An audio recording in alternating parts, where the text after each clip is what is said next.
ตัวใหญ่พ่อแม่พี่น้องเนาะตัวใหญ่ความใหญ่นี่ความคักก็ขึ้นมาไกลเติบพ่อแม่พี่น้องเนาะโศกนอกับโบเห็นเป็นจังไรแบบนี้แต่ว่ามูครูดอยอีกคนหายไปใส่บุ้งเลยเดี๋ยวครูดอยจะลองไปนั่งทาอยู่รถก่อนโถอึ๊บโอ้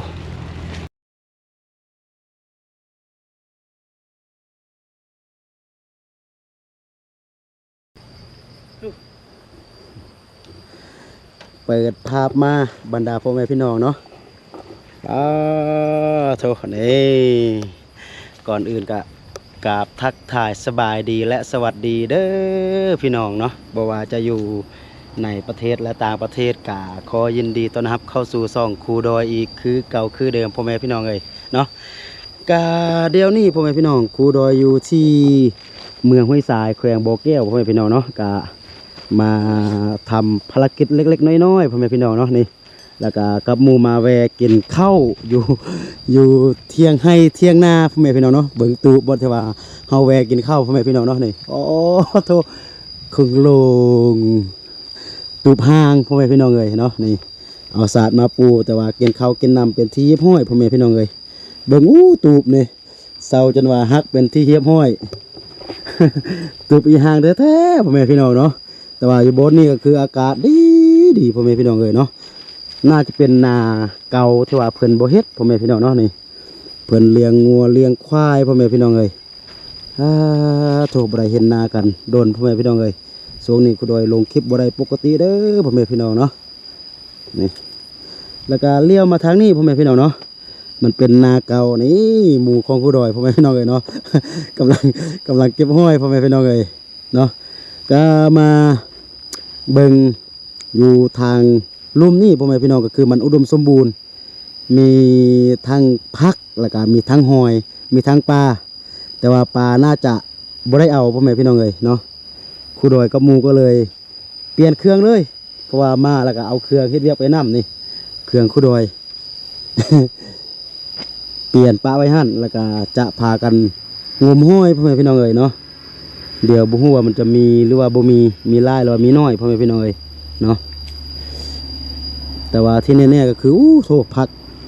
แต่ว่าบ่ฮู้ว่าทางเหนือทางใต้หรือว่าทางต่างประเทศเพิ่นจะเอิ้นว่าเป็นพักมันหยังพ่อแม่พี่น้องเลยเนาะแต่ว่าตรงนี้อยู่เฉพาะอยู่แถวท้องถิ่นของพวกเฮาจะเอิ้นว่าเป็นพักบีเอี้ยนพ่อแม่พี่น้องเนาะเพราะมันคมคือบีเอี้ยนนั่นแหละนี่พักตัวนี้นี่เอาไปซุปโอ้โถพ่อแม่พี่น้องเลยนี่หอยก็น่าจะมีแต่ว่ามันเป็นตัวน้อยพ่อแม่พี่น้องเลยมันบ่ได้เป็นตัวใหญ่ป้าโธ่บวกตุบเลยโอ้ลงบวกแล้วคือบ่เห็นได้ตุ้ยคือบ่เห็นห้อย อยู่บนนี้ไรวะโอ้ตัวหน่อยนี่ผมให้ไปหน่อยเนาะตัวหอยกว่าเนาะ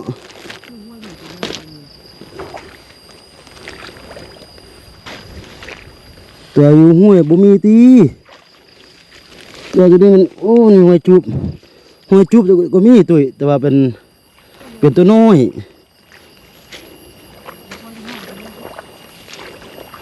โอ้เสียดายพอกินบ่นี่พ่อแม่พี่น้องเนาะก็คือน้องพิงพ่อแม่พี่น้องหอยคว้ามักแต่ว่า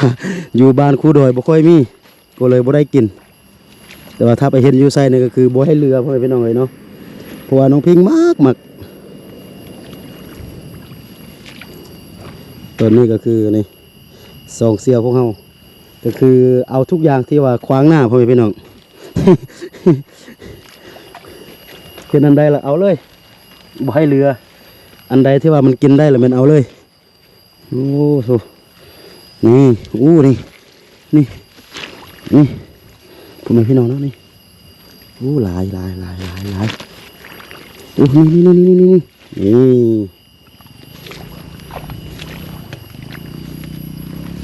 ี่ตัวใหญ่ ตัวใหญ่พ่อแม่พี่น้องเนาะตัวใหญ่อู้ความใหญ่นี่ความคัก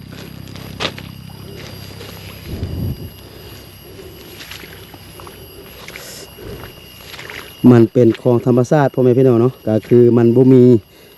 ดินมีเจ้าของแต่ว่าของกินอยู่ในนี่มันบ่ได้มีเจ้าของพ่อแม่พี่น้องเนาะก็คือมันออกเองตามธรรมชาติพ่อแม่พี่น้องเนาะ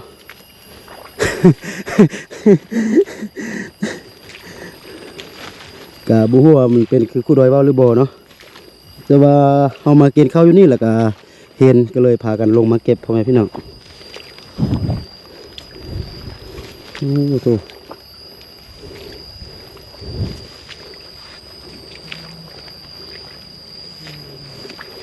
นี่เห็นแล้วนี่หนึ่งโถยำใดเต็มทง มันยังสิเต็มอยู่บ่ทงนี่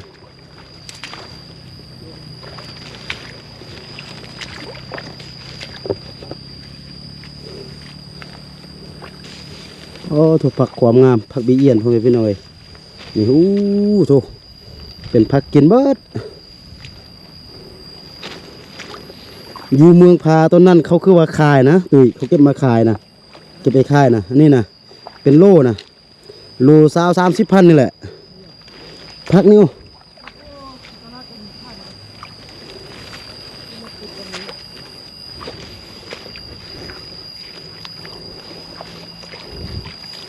นี่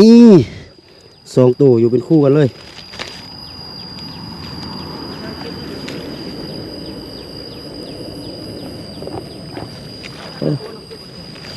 ฮะแบบนั้นเหรอโทษผมไม่เป็นไรไปตามกันนาแล้ววันนี้โอ้โถ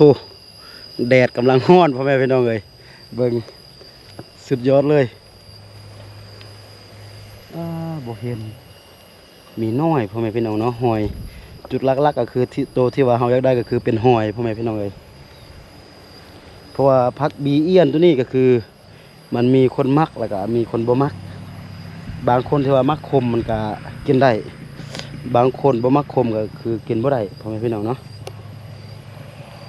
โอ้โถบ่เห็นแล้วหอยนะหรือว่ามันสิหมดแล้วบ่หรือว่ามันมีคนมาเก็บมัน เห็นตัวใหญ่พ่อแม่พี่น้องเลยเห็นตัวใหญ่นี่สุดยอดอีหลี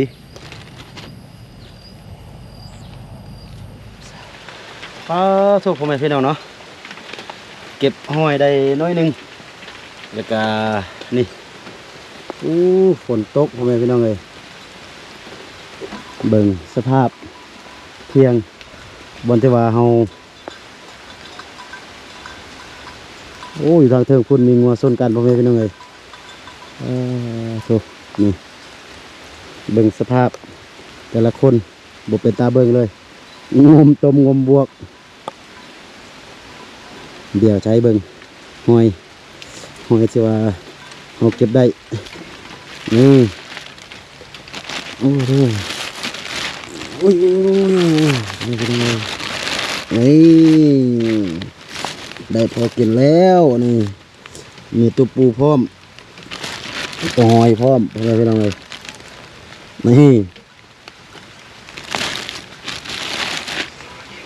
เดี๋ยวนี้มาเสาเมื่ออยู่นี่น้อยนึงมาเสาฝนลบฝนโถเบ่งสูบความห่าง นี่พ่อแม่พี่น้องเนาะหลังจากที่ว่าเฮามาเศร้าก็คือพักอยู่เที่ยงหน้าก็คือฝนตกตอนนี้ฝนหยุดเศร้าเป็นที่เรียบร้อยพ่อแม่พี่น้องเนาะพอดีหอดบ่าย3เป็นที่เรียบร้อยพ่อแม่พี่น้องเนาะนี่กำลังขี่รถออกมาหาทางหลวงวันนี้เราจะไปไซต่อวันนี้ไปหาโนเดี๋ยวนี้จะพากันไปหานอต่อพ่อแม่พี่น้องเนาะว่าอยากกินแกงนอ หลังจากเก็บห้อยแล้วก็จะไปหานอเดี๋ยวรอรุ่นรอเบิ่งว่ามื้อนี้เราจะได้นอเรือบ่ได้ไปกับรถตุ๊กๆไฟฟ้ารถ3ล้อไฟฟ้านี่เราก็เข้าป่ามาเป็นที่เย็บห้อยพ่อแม่พี่น้องเนาะนี่กำลังหากกนอเพื่อที่ว่าจะซอกนอทุกฝนตกแต่ว่าบุ้งว่ามันสิมีหรือบ่มีคือว่าคนไปเอาหมดแล้วแต่ว่าตามเบิ้งนี่ก็คือบ่เห็นพ่อแม่พี่น้องเนาะทุกเดี๋ยวเราเบิ้งน้ำกันว่ามื้อนี้เขาจะได้นอมือเฮือนบ่ทุกขึ้นมาไกลเติบพ่อแม่พี่น้องเนาะซอกนอก็บ่เห็นเป็นจังไรแบบนี้เนาะเป็นนอไลพ่อแม่พี่น้องเนาะโอเคพ่อแม่พี่น้องเนาะตอนนี้ครูโดก็ ครูดอยก็หานอมาเป็นที่เหียบห้อยนี่ได้เต็มทงเลยเดี๋ยวจะให้พ่อแม่พี่น้องได้เบิ่งแต่ว่ามันเป็นนอน้อยพ่อแม่พี่น้องเลยนี่เป็นนอไม้ไหลเพราะว่านอไม้ไหลปีแล้วนี่มันขี้พ่อแม่พี่น้องเนาะก็คือมันตายขี้นะมันออกดอกนะพ่อแม่พี่น้องเนาะมันก็เลยมันหายากปีนี้พ่อแม่พี่น้องเลยมันบ่มีตัวใหญ่มันมีแต่ตัวน้อยแบบนี้เนาะตัวครูดอยมากพ่อแม่พี่น้องเลยนี่ได้เต็มทงเดี๋ยวต้นแรงจะให้น้องพิงต้มหรือว่าแกงความคักพ่อแม่พี่น้องเลยนี่ของกินธรรมชาติบ้านเฮา